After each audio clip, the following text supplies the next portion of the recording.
And a very good evening, everybody, and welcome to Lyceum night, coming to you from the Paul Spiritualist Church on the south coast of the UK. I know I say this every week. Every guest that we have on our Lyceum nights all bring their own brand of individuality, their own enthusiasm, their own glow.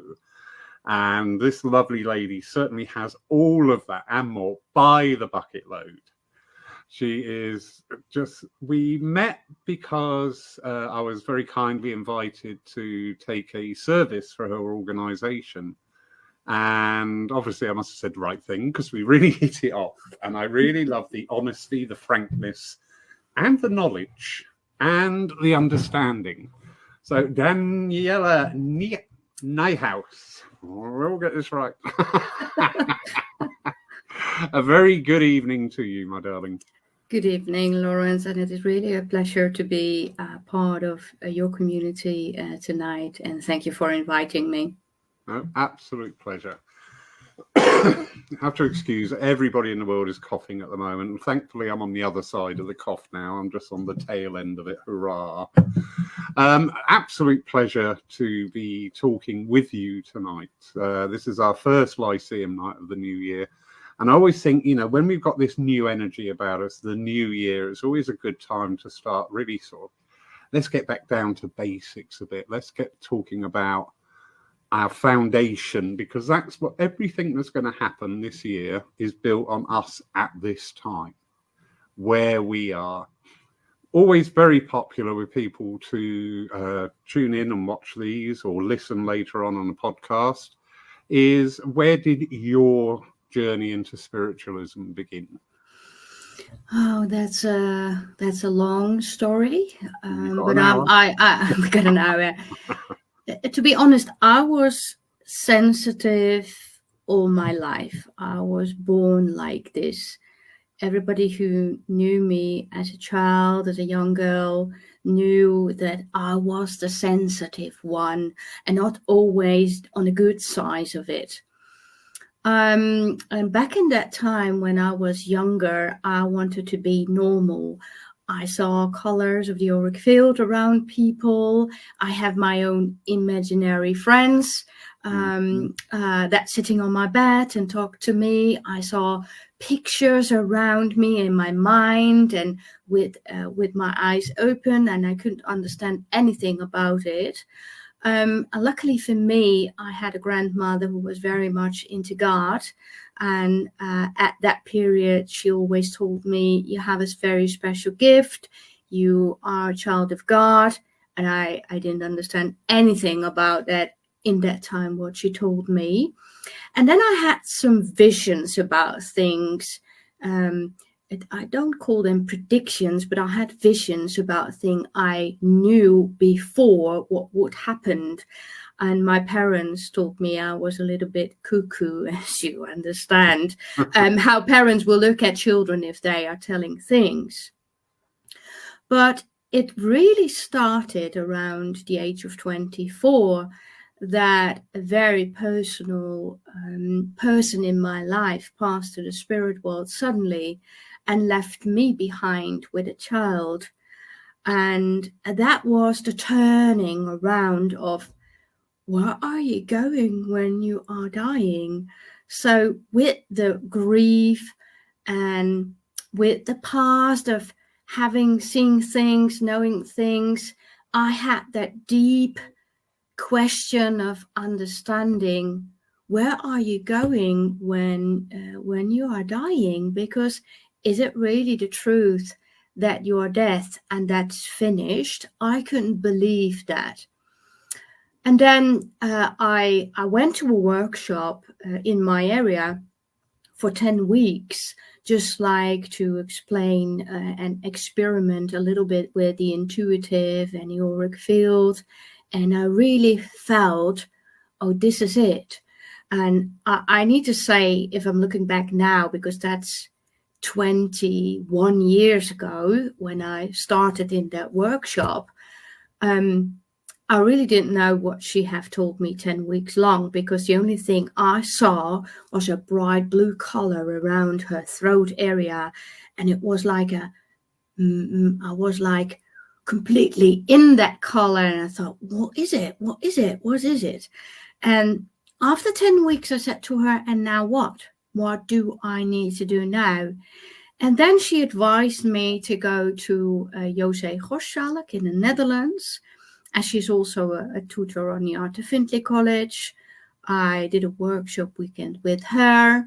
And I started Google, because there are many things you can do in the Netherlands about investing, intuitive things, working with cards, colors, and numbers. But I felt within myself, I need to go outside the Netherlands, and I found the Art of Findlay College. And that's where it started in 2012 with Glyn Edwards. And that's changed everything. Yeah. So that's a short story. No, that's good. Do you know what? It is so fascinating. Time and time again, we hear a similar story from our guests, that it takes, what is that worst part of our life at the time, lose your partner and be left with a child. Oh my God, you can't imagine unless you've been through that yourself. But it time and time again, we hear from our guests saying, they go through that sort of like dark night of the soul, that really testing time. And I do wonder that in our destiny, whatever, when we talk about our evidential mediums or our philosophical mediums, however they work, that it's not a gift. I don't like, oh, you got this gift. I haven't got a gift. I'm pretty sure before I came here, I elected to go, you know what, I would like to express this side of myself. But again, when we go along the free will path, going through a time like that can either make you open up, or actually conversely, it can make you go, well, that's it. That's it. Yeah, I don't believe in God or anything like this, because to do this to me is so wrong and I don't want to know anything about it. Yeah, but I think if I'm looking back at that very, very bad period in my life, I really struggled with the question, why is there a God? If there is a God, why is this happening to me? And I'm really happy that I found spiritualism and that I tried to follow what I felt. I believe that the situation opened it up for me, and that it was already the plan to find this as a destination. I don't see myself as gifted, because I believe now, knowing so much about how the spirit world communicates, that we are all gifted, so to say, because we are all spirit here and now, and we're all able to communicate in a certain level with the spirit world. It doesn't mean that you need to become a medium, but we are living this life full of opportunities with the spirit world that walks beside us. And so I don't believe I'm gifted. But it could also have been, if I didn't follow my soul and I didn't listen to that voice within, it could be that I said, okay, bye-bye, I'm going to stop this life. Yeah, understandable that. And interesting too, you touch on a point there which is very much in my energy, where I'm saying to people, we have all got mediumistic abilities. The thing is, in the UK, the term medium is somebody who's going to be up on the platform saying, I've got your mother here. That's it. There's no other outward thinking about that. But when I say to people, you can heighten your awareness to the point of maybe not sitting there having messages flowing, but just to know that person is there. How much difference can that make in your life? It's a long process. We've got to undo years and years and years of incorrect language being used and just look at these things differently. I don't think it's quite different here in the Netherlands. I think we need to explain very good in all countries what the difference is between a psychic and an active evidential mental medium. But for the majority of people in the Netherlands, a medium is a medium and knows everything about your life, everything you do. Or you're talking to dead people. To say it's very hard to say it like that, but this is how it is in the Netherlands. But it's so much more. And why should we think? It's just something that comes into my mind. Why should we think that the spirit world is only there for mediums on a platform? What do you think about all those doctors in hospitals that are inspired by a source they don't know? But the intelligence of the spirit world tries to inspire and touch the souls of everyone in the world. Yeah. In every way. Exactly. And why do we have this? This is starting to be my address because I'm taking the service tomorrow. So good. Good. Why do we always go to the spirit world with the wants? And not the needs. Just allowing the needs to be there. Yeah, I want this. I need this. I want this now. Why do I sit with my team and go, hello, how are you? What do you want to talk about, if anything? And just if we had friends, this is my address tomorrow, so I'm going to have to come up with a new address now. Can I see it? Is it live or is it in church? Yeah, it'll be shown live. Okay. Yeah. Okay. Good. If we had friends that only came to see us when they wanted something, sooner or later, you're going to go. Friendship will stop. What do you want now? No, it's a two-way. It's a two-way right. We can't, as mediums, as human, we need to build a relationship between the two worlds. And if there is a demanding, the spirit world will not work as hard as they want you to work with them. So it's they work with you, but you need to work with them. Two ways. Oh, very much. Very much. And sometimes I've had a couple of instances where I've just been in a place and just thought, do you know what? I am really stuck here. I need something to get me out of this. And I was really perturbed that I got nothing back. And after a while, when that situation had naturally dissipated, I went, where were you when I really needed you? And they said, this was something you had to work through. And I went, yeah, okay, yeah, I get that, because we're on this journey. Yeah. And we can't expect the spirit world do not live our life for us. No, they won't. And I still think a lot of people think that the spirit world is do that.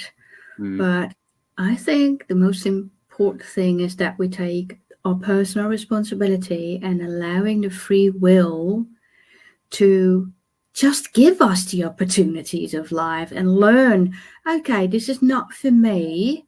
And of course we would say, where are you? Why you didn't tell me that? Yeah. And that's exactly what I have said to the spirit world the first years within my involvement. Why didn't you tell me? And now they will keep repeating and saying, but we did. And that's correct, because I left my partner just 3 months before his passing. I did not know why, but I left him. So the spirit world told me, we told you. Oh, but we need to find in the most important thing within involvement and understanding to communicate with the spirit world is who we are. Exactly. Yeah. And if we do that, we can be the best server in our own way, even if you are a policeman or work in a hospital or working on a call center or whatever. Yeah. But know yourself, know that you are light, know that you are spirit, and then you can enjoy and maybe also be a little bit happy. It's a phrase I coined late last year about the 90-minute spiritualists. And this touches on our conversation before we went live as well. That spiritualism is a way of life. It should alter your thinking about everything, about absolutely everything. Not just coming in the church doors going, oh, hello, love and light, la, la, la, la, la, and walking out and just totally disregarding it. And go back again to your old life. Exactly, yeah. What has that to do then with spiritualism? All back out. And sorry, just a very quick hello to the pirate, otherwise known as Jack Eckhart. Hello, Jack. I hope you're well. Thinking of you. But yeah, this is part of the drive and the energy that I try to foster and encompass coming out of Paul Church, is to get that message over. It's the message of the message. Yeah. You know, it is, our evidential mediumship is a crucial part of our religion. We are probably the only religion that can actually supply supportive evidence of what we talk about.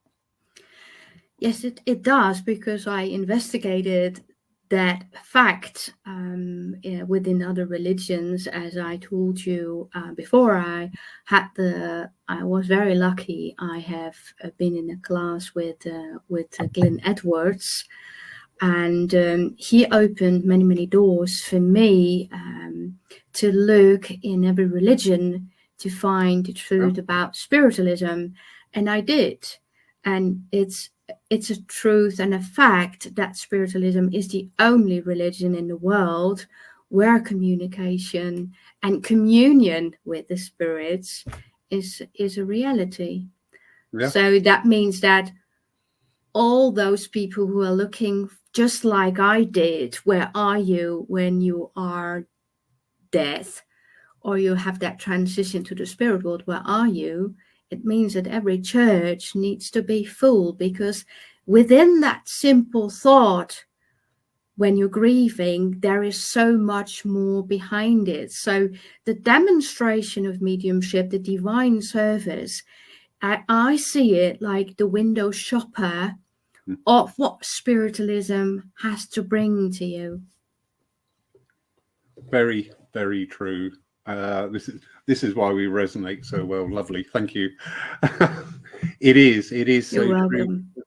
I always try to bring in as part of the service, you know, this is that time when you can talk with those that you would give your eye teeth to talk to, but afterwards also saying, you know, if the medium has done their job today and given you sufficient evidence, the job is now passed to you. Yeah. Continue that investigation, not to keep lining up week after week after week to have the same or similar message from the same or similar people. Yeah. I always say the spirit world will use a rusty nail to get their message over. So you've got the message and the recipient, and you've got this two-handed energy. Spirit world give. Mm-hmm. They will give the evidence. They will keep giving the evidence. They will keep giving continual evidence. The sitter has a part in this of saying, okay, I've had that evidence. How does this work? And what does it mean to me? Mm-hmm. What does it mean to me? I've said to people, I'm really cheerful here in church. You know, so in 100 years' time, we're all going to be the message. And we want to be talking to people to say, come on, find out more, follow your path, find your uniqueness, find your individuality, but encompassed by the understanding of the spirit world and the natural laws. That would be in the perfect world then, that if you're grieving and you're going into church and you have that wonderful evidence with that lovely message, knowing for sure that they are still watching over your shoulder, that that they see what you're struggling with on the moment, that it is enough to swallow it and take it on your journey. But sometimes we need a little bit more, because when I look back at the first time I was at a demonstration, I was completely shocked. Yeah. I was really completely shocked, and I thought, is this possible? So it will take some time to swallow it and understand it. It took me 20 years, Lawrence. Yeah. No, it does. We, and I'm not setting ourselves above people here, because I'm looking at the list of names here, and I know we've got a number of working mediums watching here tonight, or maybe later in the future, or listening in. So I'm not setting ourselves apart, but where we touch that world and the profound implications that the phenomena of mediumship give to us, we want to share that, don't we? Yes, and we really want people to go, literally, hallelujah. Yeah. Oh my God, I get it. I'm sometimes a little bit, in those last years, I have been to a lot of services online, and working online is slightly different than in the physical world, because if you are in the physical church, you can, even as a working medium, feel that power and that love and the healing vibration behind it. But you can also create that and feel that online. Yeah. If the recipients who are there are open to feel it. But sometimes I see people eating, sleeping, sitting in the kitchen, making their own dinner. And I really don't understand that, because it's a holy space at that moment where we are in. Yeah. So, and that's just another thought that comes in my mind. But it's a really hallelujah thing, because isn't it magical that the possibility that someone you loved is able to use a medium as a vessel to say, hello, I miss you and I'm well. Yeah. I see you. I dry up your tears. Isn't that wonderful? It is, and it's profound. Sadly, it has become to be regarded a bit as an entertainment, or just something to go in. I often say at the beginning of the service, remember, this isn't Netflix, this isn't Disney Plus. This is a Holy Communion, and you've got to be part of that. I'm a great one for encouraging. The congregation is what the service is about. Without the congregation, there would be no service. Yeah. And I always say to the congregation, even if one of you weren't missing, this service today would be different. But when we are communing, when we are working on our evidential mediumship, I always try and impart this thing. We've got to have this three-way cycle of energy flowing. So you've got the communicator through the medium to the sitter, and then the sitter needs to link back to the communicator. Yeah. And just bring that in. And the times when it does happen, we had a beautiful, beautiful example very recently here in Poole, where the message was very emotive, very emotional, and hardly anything was said by the medium, because of the emotion that people in the church felt. They came afterwards and went, oh my God, you really felt that? I said, yes, that is the presence of spirit. Yeah. This is what we're talking about. It should be like that. Back in my time, when I started to understand this, because I need to be honest, it took some time to become a spiritualist.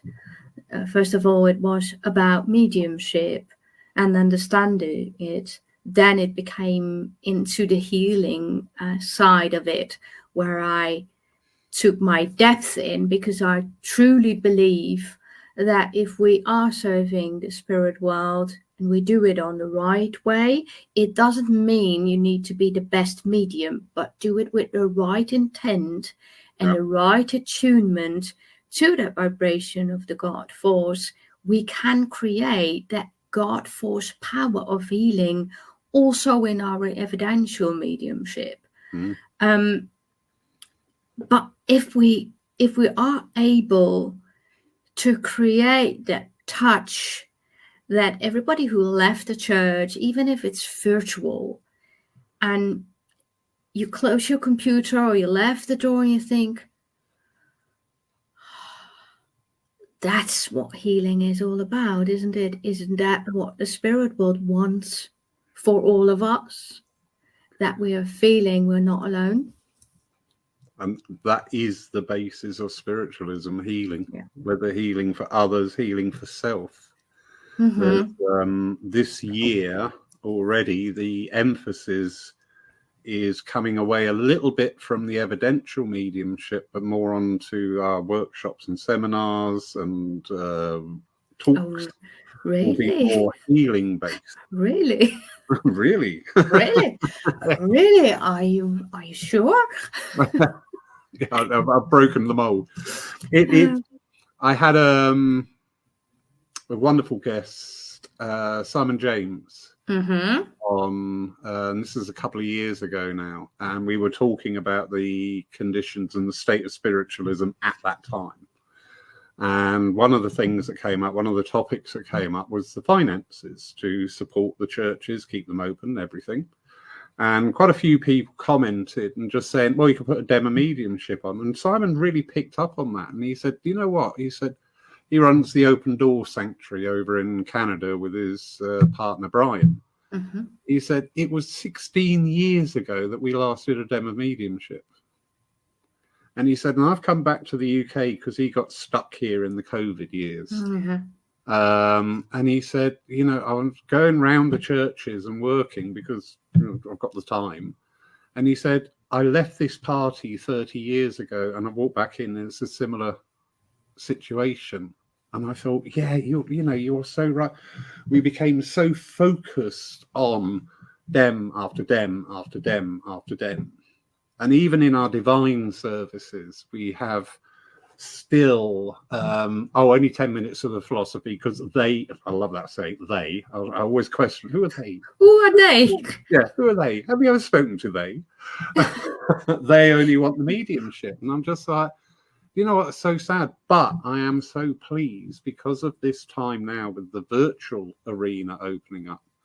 And I know I said this to you and the lovely Deanna, and I meant it 100%. You know, I'm very envious in a way of the people in Europe, because you have on the threshold now of spiritualism really being come to the fore. And you've got this very enviable position. You can look to the UK at what we do well. I'm not being dismissive. We do a lot of things well. But also look at the areas where we could improve. Look at our presentation, our language, our terminology. There's so many things. And, you know, spiritualism has got so much to offer. And spiritualism, through its history, has always come to the fore at times of national crises. And I mean, the world today, I've been watching with great interest the farmers in Holland and Germany as one very small segment. Sad to say, this is day 93 of what's going on in Gaza. And in the news now, all we're getting is this latest star walked off Love Island, because I'm just like, seriously, I don't care about them. Why aren't we stopping this? But this is where spiritualism can really assist us in this world. Oh, you know, yesterday I had a talk with Diana, and obviously she's watching now. If people don't know, we have our own church in the Netherlands, and happily that Lawrence is helping us very much out. I said to Diana, you know, you have that, I don't know exactly the English word of it, the fast hope. And spiritualism can bring the long-term hope. Yeah. So I really feel within this moment, I'm not going to say in this year, but in this moment, the spirit world is inspiring me to have some clarity about the possibility we can have, not only in the Netherlands, but everywhere in the world, that we can create by the help of the spirit world. But what we do is a longer term of hope and understanding than that Netflix or Disney Plus happiness that is so fast. Because it's like going, if you have a bad day, you don't know, when you are a female, you have a bad day, you go shopping and you buy a new coat and you're happy. And when you're home, you think, oh, I pay 300 euros for what? I'm still sad. You know, that's the fast energy around it.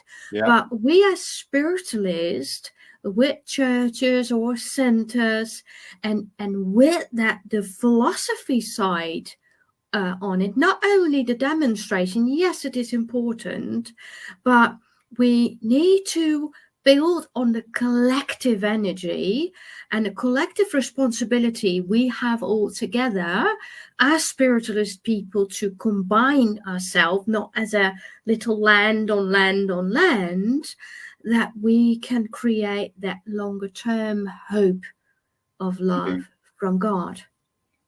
Yeah. So yay. Hallelujah. I really feel very inspired. I'm so sorry. No, don't apologize. Part of these evenings is we tap into our demonstrators' passions. Yeah. Because passions come across, and I agree with you wholeheartedly.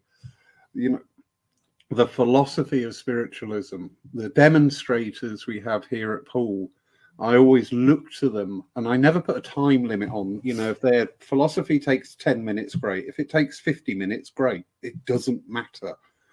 What does matter, that the people, when they leave this church, go out with hope, go out with upliftment, not the quick fix, not the plaster. You know, we can do that, can't we? You can put a plaster over something, but sooner or later that plaster will come off. So giving people those tools, those thoughts, those ideas. And I mean, within spiritualism, we talk about, I think the greatest law of spiritualism is balance. Mm-hmm. And so often you look at situations, I mean, in our world at the moment, we're seeing a lot of our old traditions being taken away. I understand we are constantly evolving. We have to move forward. If we do not move forward, we are moving backwards because the rest of the world moves forward around us. However, what I don't see happening is a lot of these traditions are not being replaced with something of equal or greater value. Yeah. They're just being denied. And this is, you know, this is where you just try and spark people and just say, you know what? You are important. Don't ever think that you are not important. Because the world that you create, the world that you live in, will shine out and reflect on other people. And that's it. And if we do that, if we allow people to understand that, we can create more light on earth. Indeed. Because that will create a bubble and a bomb of healing around the world, and it will like the good ripple effect on that side. But what are you doing then? Because you have your church, Poole Christian Church, you have your religions and your rituals. Are you doing things differently then to get it more modern in this way? I don't know if I am allowed to ask you questions. No, you're not. Read the script. I'm sorry. We are a Christian spiritualist church. We are not orthodox. And sadly, I've been to other spiritualist churches who may belong to different organizations or independents. And I've seen quite a few times a very heavy orthodox energy the minute you walk in. You know, it's all very formal. Hello, how are you? Please sit down. Don't say anything unless you're spoken to, and at the end, just get up and leave. And, you know, it's like, this is, to me, all right, some people will find that atmosphere and that environment comforting. Great, absolutely great. But we are a progressive, living, fundamental religion, philosophy, whatever. And we need to encompass that within our churches, our centres, our thinking. As I was saying to you before we came on live, and this is not me showing off or, you know, being Billy Big Watsits or anything. We had the most amazing Christmas season ever here at Poole. It was outstanding, not only in the attendance. We don't play the numbers games. If we have 1 or 100, it doesn't matter. That's what we do. But the atmosphere, the energy, and the community that was brought in was absolutely awesome. It was brilliant. And I'm seeing a lot of churches, especially up north. I want to get up north because a lot of the churches up there really intrigue me. They do quite a lot of work, community stuff, tailored to their area, which is great, you know, because they face different challenges that we do down in the south. And some of them are doing amazing work. And I think that's brilliant because, you know, the spiritualist churches and centres, we should strive to be a recognised part of our local community, not the weird church down the road. Oh, yeah, that place, the funny place. They call themselves a church, but they can't be. Well, yes, they can. The funny church. Yeah, but, you know, what we see here in the Netherlands, because there are more younger people that are interested in spirituality, not only spiritualism, but spirituality. And I also believe we need to open the doors for the younger people to get also the possibility, because I was very young because of my own experiences in life. And I think I remember I did my board in Glasgow. I don't know if I say it right, Glasgow. Yeah. And I was shocked. I was really the youngest girl there. And I thought, wow, where am I? How's this possible? And I really hope that being part of spiritualism, being helpful also to the younger generation. I'm a mother of a child of 23. You don't look old enough, darling. No. Thank you. Makeup does a lot. But I really hope that the younger people who also faced the corona period, sticking in their houses, couldn't go out and felt alone. Now the world is opening up again, that they have places like your place where can step in and make the start to find the truth of who they are. Yeah, and it's always been a battle cry in the UK. We've got to get the youngsters in. Well, I always tackle that on two levels. Number one, I always think it's unconsciously conceited to say they've got to come into us. No, we need to go to them. Yeah, exactly. I don't say we need to go at the doors and say, here is spiritualism, but we need to talk to them on their level and how they understand life and how they see life, and not in the weirdo way, oh, I see dead people and I talk to them, but you know, there is so much more behind life. So it's working here in the Netherlands. Brilliant to hear. And it's about the language we use, and it's about the structures. It's about how we run our churches and centres. I do think in today's world, we need to maybe look at our governing structures for our churches and centres and just go... Your what? the governing, the way it's run, so like committee levels, and I'm not having a go at committees. Anybody that will give their time and voluntary, absolutely well done to you.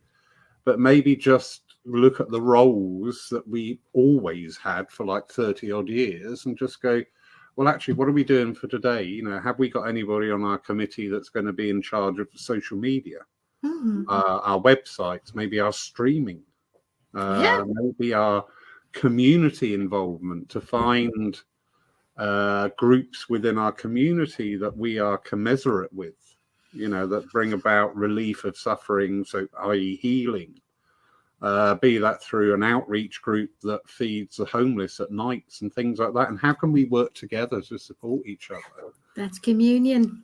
Exactly. Yeah, we need to work harder on our communion and not be little islands. But it probably is going to take a lot of time.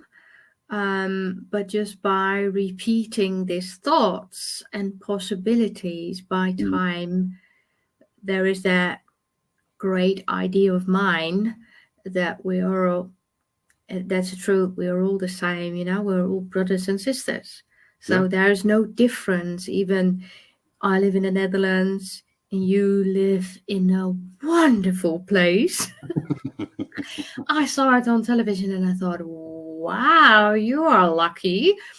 And you know, there are so many beautiful places on the world. But if we are able to combine just all our inspiration we get from the spirit world, and no islands or look at me, I'm better, blah, blah. We're all playing our part. We are all having our role to play in the bigger picture of life. Yeah, exactly. And if what we're doing is enough, if what we're doing suits our community and everything's moving along lovely, absolutely great. Yeah. But when we start to get, you know, that urge to spread our wings a bit, you know, it's just looking around and going, you know, how can we build this community? How can we tighten the bonds between us? How can we work together to benefit all, not just self? You know, look at me, am I good? I'm doing this. But actually get down there, get your sleeves rolled up and get stuck in and do things to the positive. Yeah, I've been to the UK, I think it was a few months ago, and I was invited to a very beautiful, nice place. And the only thing I thought, it is amazing to work here and to help people, to help them attune better or more with the masters in the spirit world that works together with us for healing mediumship. But I thought that place could have had a little bit of help of the members to make it a little bit more nicer. And maybe it's the attitude we have in the Netherlands as we're building a community. Come on, let's work, paint it and make it beautiful. It's so easy. It's so easy if we think in that way. But, you know, maybe not everybody is ready for that because we don't know why somebody is coming into a divine service at the time. And sometimes we will never know what kind of healing is created with that person. But that's just, I thought communion should be building something stable and strong. And it's not so easy if we have like-minded people and we have the nose in the same direction to create a place for the spirit world and the spirit here, because again, we are all already spirit, only in the physical body, nothing else. There's no difference between your loved ones and you. The only thing is a body. That's the difference. And that the communication went something on a different level and a different vibration. But if we can pond, I see that picture in my mind with the earth and surrounding us, taking our hands and taking the earth. So then life could be so different for spiritualism, for the earth, for everything. Definitely. I often wonder about, if we accept we have this plane of existence, we have the spirit world as a plane of existence, then therefore logically there will be others. Of course. And I wonder at times, is this physicality of the earth plane, is this something that we need to work with and learn? Because as I say, these things are always a two-way exchange of energy. We are presented with issues. We need money to keep the roof over our head or whatever. And in a physical world, there is only one way to achieve, one legal way to achieve that. So I wonder the correct way. Correct, of course. It's a spiritual night, so of course it's going to be the correct way. Anyway, moving on rapidly. But I do wonder that if, part of the purpose of this world, because, we do get very personally attached. We want to see what we've just talked about, this world unity and harmony. And everything, but is one of the main purposes of this realm of existence is to put us up against physical blocks and physical hurdles. How we get over it is our spiritual journey. Interesting. You're going to find out one day. There probably won't be anything like that, and I'll go, oh my God, I was so wrong. I think by sitting for 20 years, because I do sit for the spirit world daily, there is a continuous growth also in the spirit world. So saying that out loud, what you said about the purpose, and is that the reason, or is it different in the spirit world? It changed because life is changing. We are changing. Evolution is going on. So evolution will go on also in the spirit world within all the levels there are. So maybe we only know if we are coming there, and then we drink and we say to each other, oh, it wasn't what we expected it to be. But maybe it's much more intelligencer than we are thinking about it now. That everything, what happened in the world, if we're looking back into history, I said in the period of time when Corona was heading into the world, it was bad for a lot of people. But if we're going back, it just reminds me of the story of my grandmother, because she had the Spanish flu in her time, and she was very, very ill, and that time was very similar in the Netherlands on Earth as it was within this time. And if you're going back into history and you just, if it is interesting you go back, you see every around 100 years this evolution and this cycle. So this is one isn't of the that interesting? It is. And our work as evidential mediums should always be that we dig away at something. If we are presented with a clock, why are you showing me a clock? What's the significance of the clock? What's the story behind the clock? So it's like peeling the onion. Yes. We're paring away.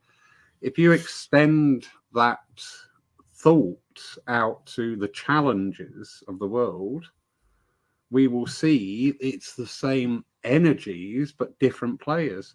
Okay. I was on the gay scene when the AIDS epidemic broke out, and although confined to the gay community so much, there was the fear from the heterosexual community, the fear of the unknown. But I see the very similar energies of that time reproduced in the COVID time. I saw the isolationism, I saw the separatism, I saw the, the people pushing back against your, if you're vaccinated, you can come in. If you're unvaccinated, you can't because we fear you. And it was exactly the same energies as I saw in the 70s and 80s on the scene in the UK. I saw so many people kicked out of families. And this still goes on in other religions around the world. So we do, if we pare back and look at what we're going through and dig away, we actually find out those energies are nothing new.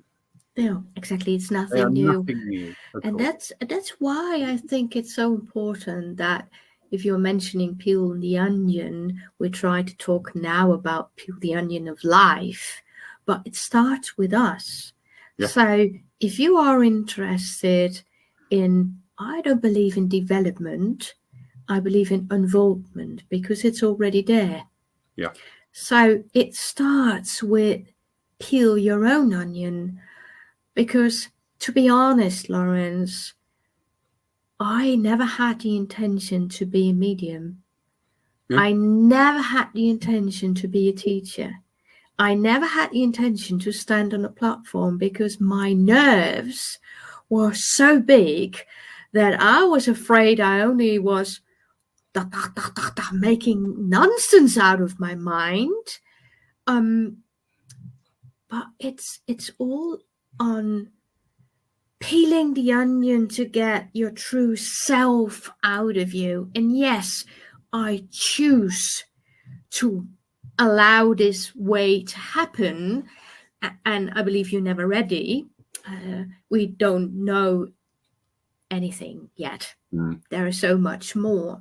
But if you start to trust you and who you are, and don't listen too much to other people, what they think about you, because that's what people do. Start to go and sit and peel your own onion and see the beauty of you, because then the flower will blossom. Indeed. Indeed. No, that's a wonderful way of putting it. And it is. And I would say to people, when you embark on this voyage of self-discovery, yeah. Sometimes you are, and especially with our healers, we've got a very active healing team here, and I'm so grateful for them, each and every one. Good. But I always say to them, when you start on this, you will drag up a lot of stuff out of your own life. You need to. And just remember, you're not on your own. No. With that. You can discuss that, because we always have a discussion. Is anybody having any issues, any problems at the moment? Because it will, as you're healing, so will things come out of your own past, your own energies, that you can deal with it or not. We always have that option. But if you don't, you have always the option if you want to deal with it. But I hope that everyone who is listening to this now or whenever, that you feel that the love of the spirit world and God is giving you an opportunity to be healed yourself. Because if you are healed yourself and you allowing the trash, so to say, come forward and work with it, accept it, cry about it, talk about it, it means that by time the flow of healing from the God force can be stronger. Yeah. And that the control the healing masters have can be more stronger. So it is needed. I also believe that's needed within evidential mediumship, not only within healing, but we always, even if we have that feeling and the desire to involve and want to be medium, want to stand on a platform, because there are still a lot of people who have that desire, I want to be a medium, and that you work on self, that you never forget to work on self. I do have a wry grin when people say, I want to be a medium. And they go, oh, really? So you want to give up 40 Sundays of the year? You want to be trudging around the countryside? You want to go to places and think, why am I here? Because I'm really not enjoying this. And I've not yet met a multi-millionaire medium, so that. But it is so much more, because the evidential medium, focusing on them, the work, the time, the cost of that journey is about that self unfoldment again. It is about that self unfoldment. You know, when we stand up there on our platforms or online or whatever, we're not there to go, look at me. We're there because of the love of communion, the joy of spirit, and wanting to share that and wanting to bring that over, not only strongly as in supported by the evidence, but also lovingly, because we are part and parcel of that energy. That energy is us, and we are that energy at that time. So we can convey that love. Yeah. We can convey that healing. We have a question. Oh, really? Really? Sue Townsend. Originally, spiritualism appears to have had a strong following from white communities pre and post-war, for instance. Whereas there is a much greater multicultural society. Do you feel there may be something in this when reaching out to people? Does an old perception persist? So I think what Sue's saying is, are we being seen as a white-only religion? To put it in a very hard, basic term. Yeah, I don't believe that. There is a change. As you know, I am a member of the Spiritualist National Union, and within the CSNUt, we have now an official tutor, Anne-Marie Bond. Yeah, and Anne-Marie Bond, I really think she represents the multicultural aspect of spiritualism. And I do know somebody in the Netherlands, Jeffrey, who is doing a lot of things online with people from South Africa, from Suriname. I don't know if I say that right. Suriname. It's a country somewhere. I'm going to dig this out, how I'm going to pronounce this. But I don't believe we are a white religion. I also, I'm very white, but my husband is a quarter from Indonesia. So within my relationship, we had a lot of talks about rituals within Indonesian culture. But if we are looking into every culture and every religion around the world, no matter where you live and which color you have on your skin, or the kind of colors of your hair, or of your eyes, spiritualism is for everyone. Yeah. For old and young, for if you are from China, if you're from Africa, because we're all coming from the same source. So we can never be a white religion only. And also the derivatives of spiritualism are multicultural. When we look at the Aborigines, they spoke to their ancestors. What is that? That is mediumship. Yeah.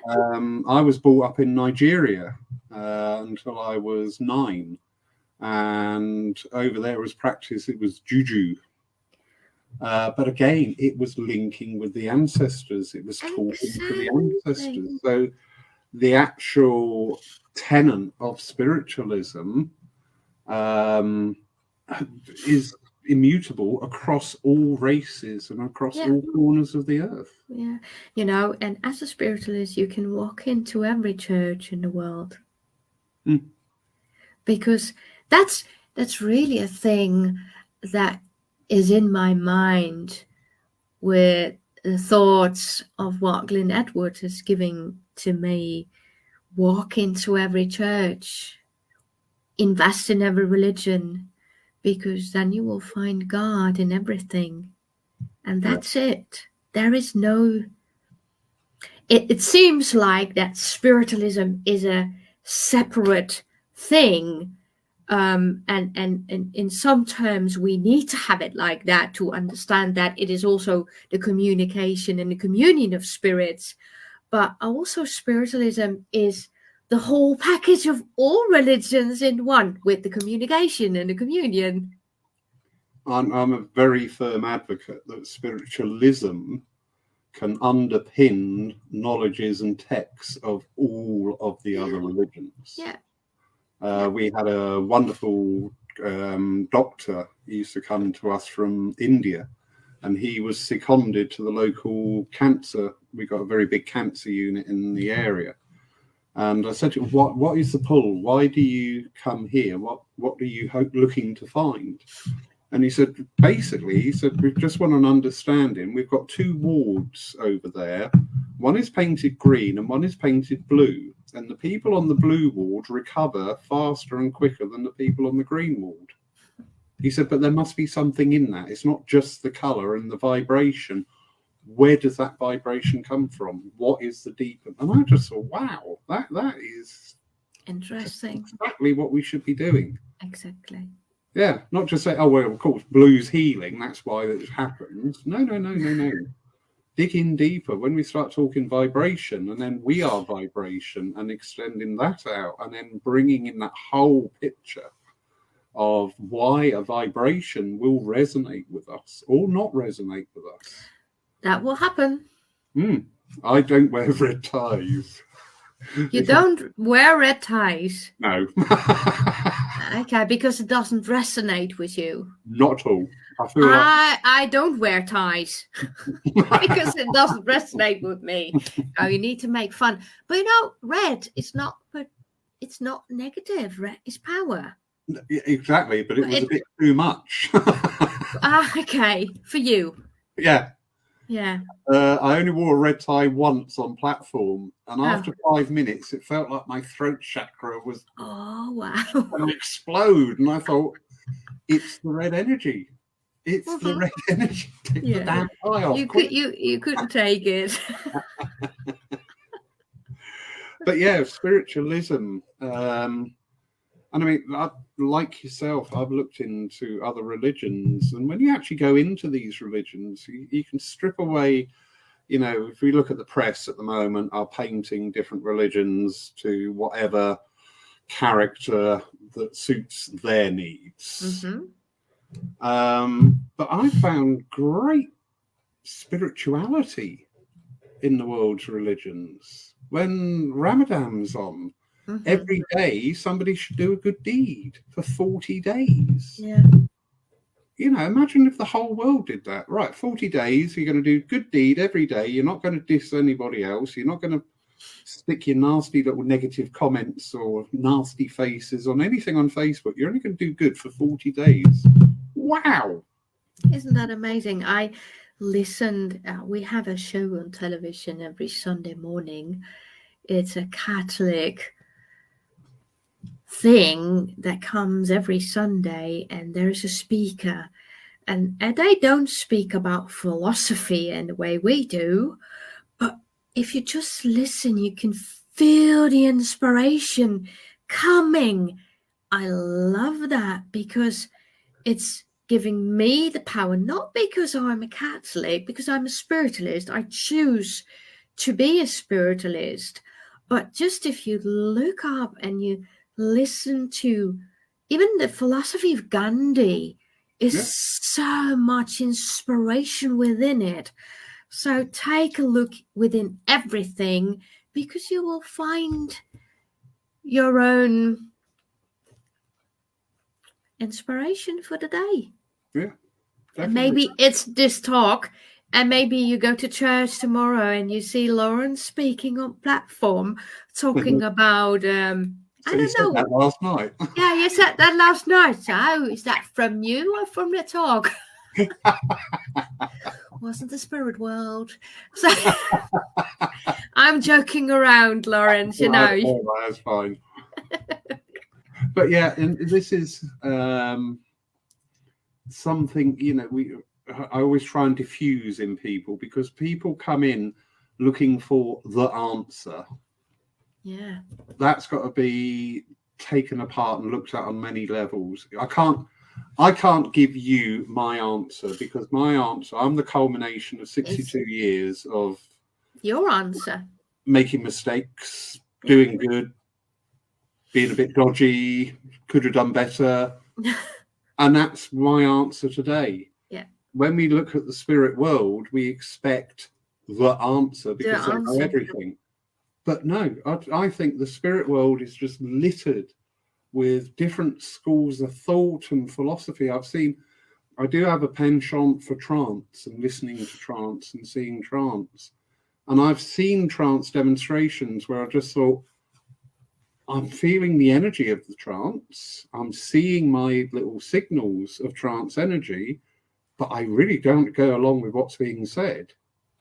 Because it's the mind of many from the spirit world. And even that many minds in the spirit world can resonate with you or it can't. And it doesn't mean that the trance or the speaking that has been done is rubbish. Because that would be said often.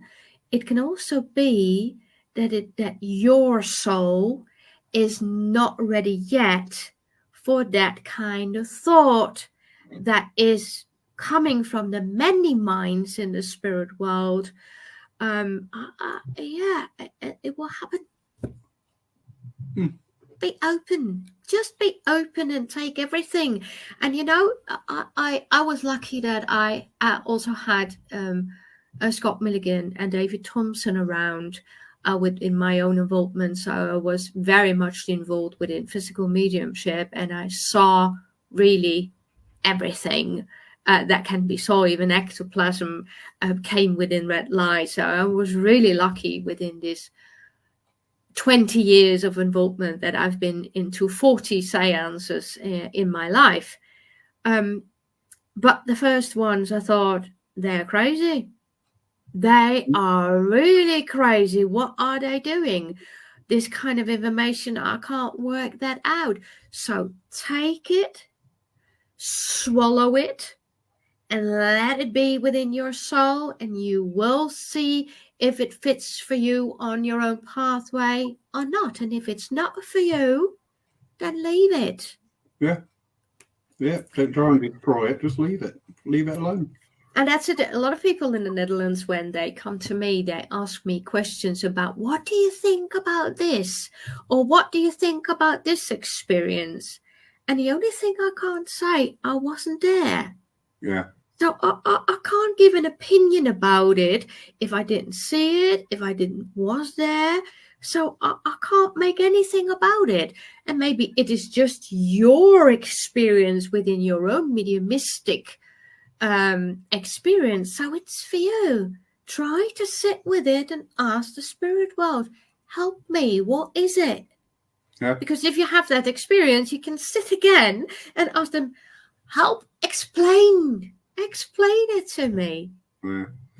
Key word as well, experience. And that's going to be something, again, that's going to be very prevalent in the language that I'm using from Paul, that every type, a divine service, a private service, whatever, it is an experience of the phenomena of spirit.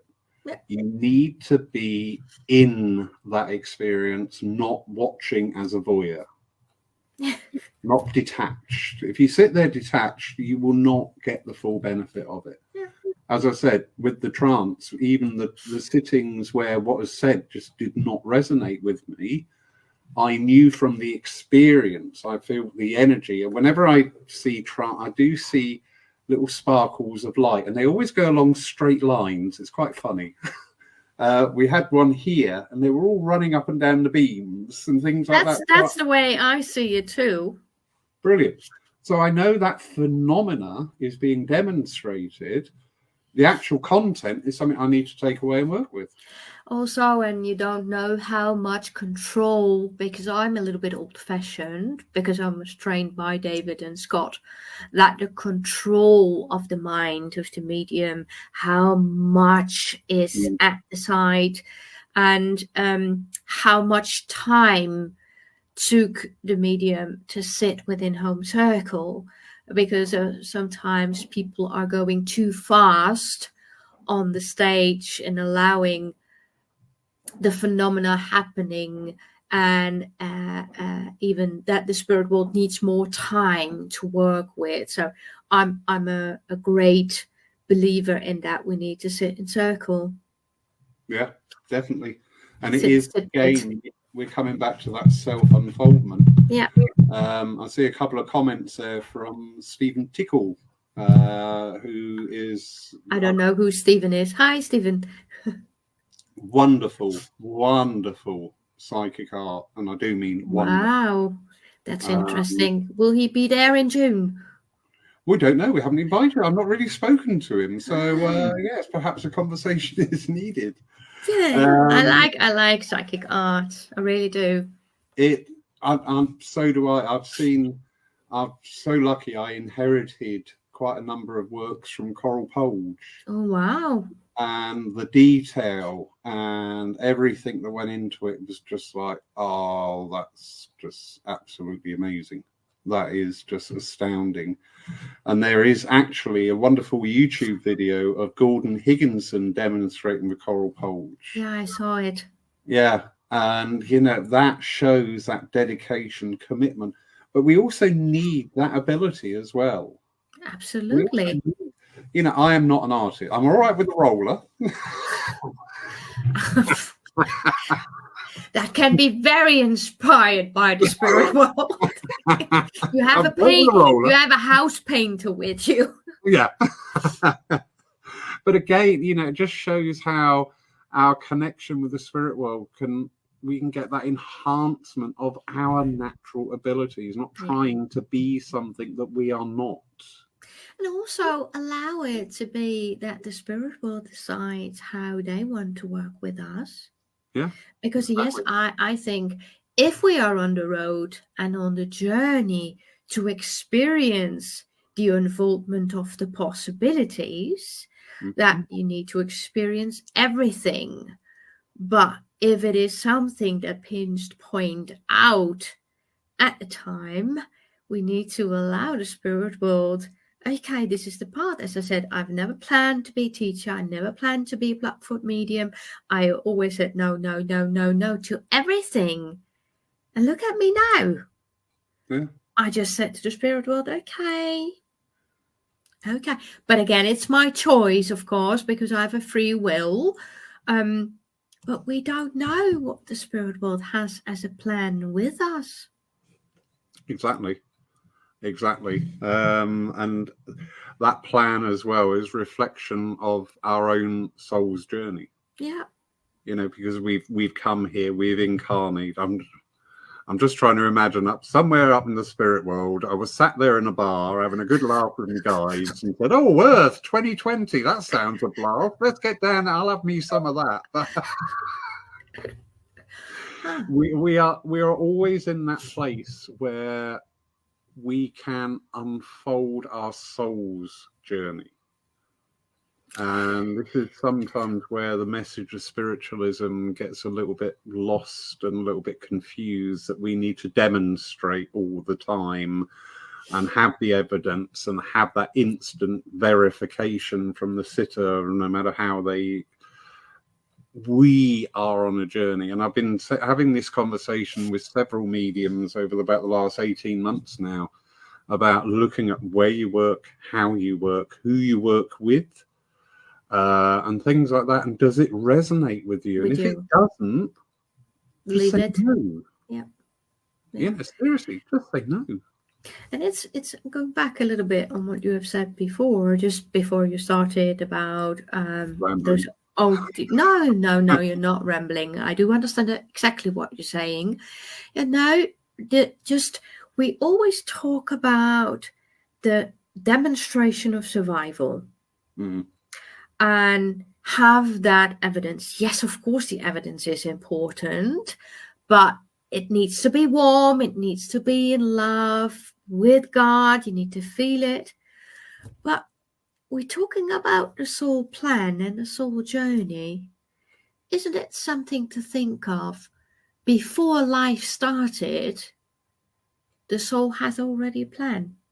Yeah.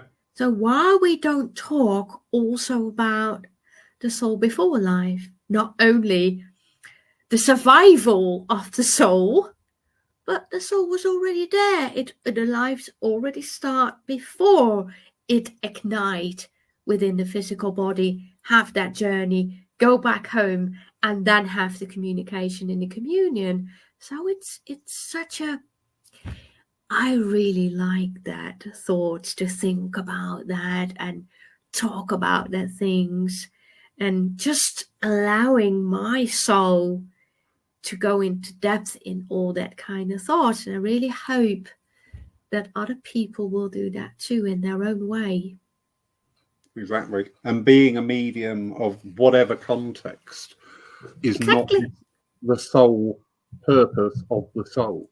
Exactly. It is a part, it is a facet, because within our mediumship, we learn compassion, we learn empathy, we learn healing, we learn understanding, and we learn about ourselves. So that mediumship is not the core journey of it. It's a trigger to awaken our soul to, that eternal question. Why are we here? Why are we here? Yeah. Why are we here? But it starts with the demonstration, or it starts to step into a church in a divine service. And hopefully those who've never been into your church will have that experience and go away and think about it and open themselves up for the opportunities and the experiences what the spirit world can bring us. Yeah, brilliant. I would like to say amen. Amen. Amen. Amen, sister. Hallelujah.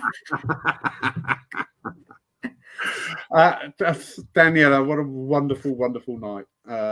Thank you so much for giving up your time freely. You're welcome. We are very honoured. You will be with us here in person. Yeah, I'm looking forward the to first weekend of June. Yes.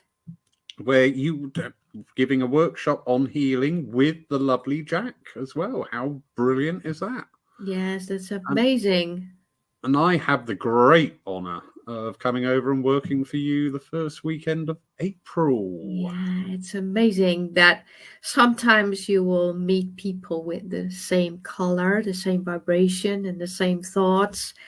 And we are very thankful. I'm not saying this only on my behalf, but also of the whole foundation, what we do in the Netherlands, that we are really, really pleased that this is not only a contact, but it's building in a friendship. And that I hope everybody will find in their life, that you can find people that resonate with you. Definitely. So yeah, look forward to it. 2024, what a year. What a year it is. Thank you so much. Bring it on. Yeah, allow it to be happen. Yeah, bring it on. We're ready. Daniela, thank you so much. You're welcome. Beautiful evening, beautiful presentation. And again, it's so wonderful when our guests, that passion comes through, because it comes across so well. There's no script. There's no even in my bad English. Your English is a lot better than my Dutch, and you will find that out in April. Oh God. We will learn you some words. Or I will find it out when I'm at a railway station and end up in Berlin or somewhere. I need to pick you up in Berlin. No, I think I will ask Iwan to pick you up from the airport. That would be more easier to sit in a car. Anyway, my darling, you have a wonderful, wonderful night. Thank you so much. Thank you again. I do appreciate it. It's just been absolute delight. I can't wait to get the soundtrack out for a podcast as well, because there's just so much in there. I will sit and listen to this again and just think, oh yeah, I get that. Or, oh, Lawrence, why don't you shut up?